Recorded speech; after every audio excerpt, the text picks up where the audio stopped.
මේ ගොඩනැගිල්ල ඉදිකර මට බාර දුන්නා මේක හදලා දෙන්න. මම මේකේ ඒ ප්ලෑන් එකේ තීච්ච හැටියට උපරිම ශක්තිය යොදලා මෙයා කළා බේස් වලවල් අඩි 12ක් යට දාලා තියෙනවා මේ පාරි මට්ටමේ ඉඳන්.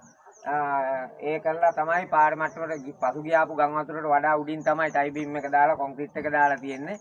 ඉතින් උපරිම ශක්තිය දාලා මේ මල්ලි වේදම් කරා මේ උපරිමෙන්ම ඒවට අදාළ විදිහට ඒ සියලුම කම්බි යනවා මේවා ඔක්කොම දාලා මේ හදලා තියෙන්නේ.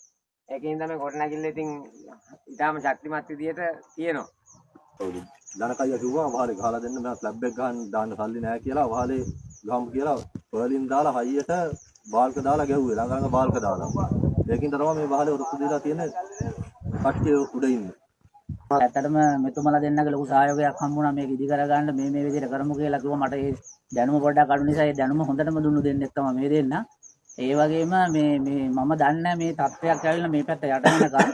එතකොට බස් එක උඩ 60 ගානක් ඉඳලා මේ වහලේ මෙච්චර ඔරොත්තු දුන්නා කියනකොට මම ඇත්තටම සතුටු වෙනවා. ඒ ජීවිතවලට කොහේ හෝ හිටියොත් මේ වීඩියෝ එක දැකලා ඒගොල්ලෝ සතුටු වෙයි. ඔව් මේකට සෑහෙන අලාභහානියක් වෙලා තියෙනවා මේ අතුල් පැත්තට. මේකේ කියන්නේ පරණ ව්‍යාපාරයේ තියෙච්ච බඩු මුට්ටු ඔක්කොම මේක ඇතුලේ දාලා තිබුණේ.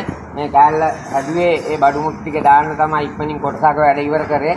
තව කොටස් දෙකක් තියෙනවා හදන්න. ඒකින් ඉඳලා මේකේ තියෙච්ච සියලුම දේවල් විනාශ වෙලා තියෙනවා. දැන් පැත්තක් කැඩලා ගිහින් තියෙනවා. එතනින් එහාට අනිත් ටික ඉතුරු වෙලා තියෙනවා. ඒත් මේ ටික ඔක්කොම හදාගන්න පුළුවන් විදිහට ජනක මහත්තයාට මේ ආධාර කරන්න කියලා තමයි කියන්නේ. බලන්න ඒවා විද්‍යාත්මක කියන මේ බ්ලොග්ගල් පිටින්දා අනිත් මේ ෆවුන්ඩේෂන් එකේ නම් කටු දක්වා නම් හානියක් නැහැ.